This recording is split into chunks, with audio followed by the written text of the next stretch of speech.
ये रूस के साथ भारत के लिए भी बहुत ज्यादा बुरी खबर है।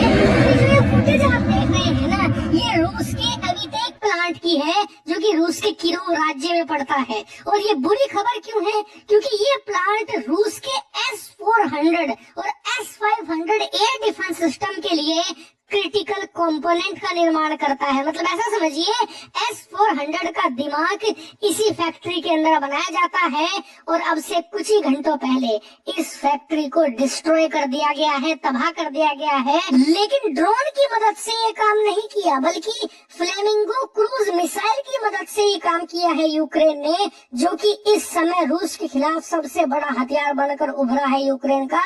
और यकीन मानिए, कमाल की क्रूज मिसाइल है। इसके बारे में तो मैं आपको बताऊंगा ही, साथ ही ये भी बताऊंगा कि इससे भारत पर क्या असर होगा, क्यों भारत के लिए बुरी खबर है। लेकिन पहले इस अटैक की कुछ खास डिटेल मैं आपको बताना चाहूंगा। तो चलिए बिना टाइम वेस्ट के वीडियो को फटाफट शुरू करते हैं और इसे पूरे विस्तार से एक एक करके समझते हैं। सबसे पहले अटैक की जानकारी। तो देखिए, ये अटैक खास इसलिए है क्योंकि ये अटैक हुआ है कहाँ? किरोव में, जो कि यूक्रेन की बॉर्डर से करीबन 1250 किलोमीटर दूर है। यानी कि अच्छी खासी गहराई में जाकर अटैक किया है और इसीलिए इसे बहुत ज्यादा सफल हमला माना जा रहा है यूक्रेन के अंदर। और पश्चिमी देशों में इसे सेलिब्रेट भी किया जा रहा है। वहीं ये रूस के लिए करारा झटका है, क्योंकि अभी तक यूक्रेनी बॉर्डर से सिर्फ 500 किलोमीटर अंदर तक ही अटैक हो पा रहा था। यहाँ तक कि राजधानी मॉस्को वो भी चपेट में आ गई थी, लेकिन उसके पार जाने में यूक्रेन को मुश्किलें हो रही थी।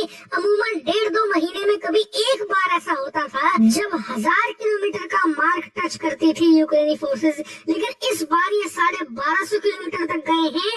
और हैरानी की बात यह है कि अब ये बार बार होगा। ऐसा इसलिए क्योंकि इस बार यूज की गई है फ्लेमिंगो क्रूज मिसाइल, जो कि लंबी दूरी तक आसानी से वार करने में सक्षम है। और यही कारण है कि ये दूसरा झटका माना जा रहा है रूस के लिए। दूसरा बड़ा झटका इसलिए क्योंकि अभी तक ड्रोन सफल हो रहे थे अटैक करने में। ड्रोन स्लो होते हैं, जमीन से चिपक कर उड़ान भरते हैं, इसीलिए डिफेंस सिस्टम की पकड़ में आना मुश्किल माना जाता है। लेकिन यहाँ तो क्रूज मिसाइल इस्तेमाल करी है और इन क्रूज मिसाइलों को रोकने के लिए स्पेशली S-400 या S-500 एयर डिफेंस सिस्टम जैसे एडवांस और लीथल डिफेंस मैकेनिज्म तैयार करे हैं रूस ने। अगर वो क्रूज मिसाइल के सामने भी फेल हो रहे हैं तो ये चिंता की बात है रूस के लिए। और यहीं पर रोल आता है फ्लेमिंगो मिसाइल का।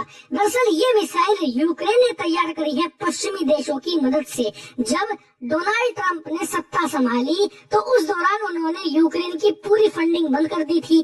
तो पश्चिमी देशों ने मदद करी यूक्रेन की एक लो कॉस्ट क्रूज मिसाइल बनाने में, और तब इन्होंने तैयार करी ये फ्लेमिंगो क्रूज मिसाइल। और अब ये न सिर्फ बनकर तैयार है, बल्कि इसने हमले भी शुरू कर दिए हैं। और ये रूस के लिए बहुत बड़ा सरदर्द बनने वाली है, क्योंकि ये जो अटैक हुआ है ना, ये सिर्फ 1250 किलोमीटर में ही आपको लग रहा होगा कि यार बहुत लंबी दूरी तक जाकर हमला कर दिया।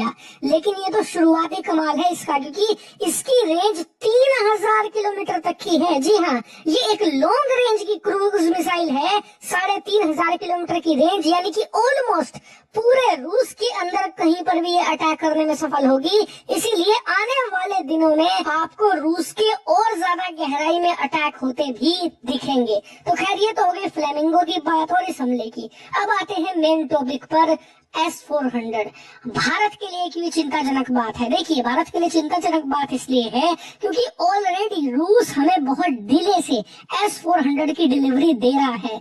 लगभग 1.5 से लेकर 2 साल की डिले हो चुकी है और अभी भी हमें 5 एयर डिफेंस सिस्टम नहीं मिल पाए हैं, जो कि हमारे लिए क्रिटिकल है। इसके पीछे कारण साफ था कि प्रतिबंध लगने की वजह से रूस को सप्लाई चेन में इश्यूज आ रहे हैं। इसके अलावा उसके खुद के डिफेंस सिस्टम तबाह हो रहे हैं, उन्हें नए एयर डिफेंस सिस्टम से बदलना है। इसीलिए रूस अभी तक जितने भी S-400 बना रहा था, पहले वो सप्लाई कर रहा था अपनी फौज को।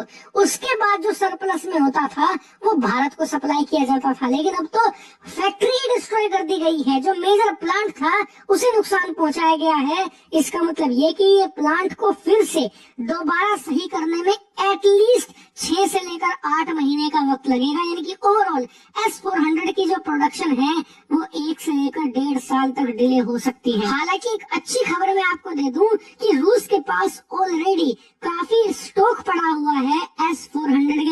कंपोनेंट का, यानी कि आने वाले कुछ महीनों तक ये प्रोडक्शन जरूर जारी रख सकते हैं, लेकिन उसके बाद डिसरप्शन आएगी मैन्युफैक्चरिंग में। इसीलिए कहा जा रहा है कि इसी में से अगर रूस हमें एक S-400 देता है तो हमारे लिए बड़ी मदद होगी। लेकिन अब देखना होगा कि रूस इन हमलों को रोकने के लिए पहले अपनी फौज को S-400 देता है या फिर भारत की जरूरत पूरी करने में मदद करता है। जो भी है, आने वाले हफ्तों में सब कुछ क्लियर हो जाएगा। मैं आपको सारी डिटेल बताऊंगा, इसीलिए चैनल को सब्सक्राइब कर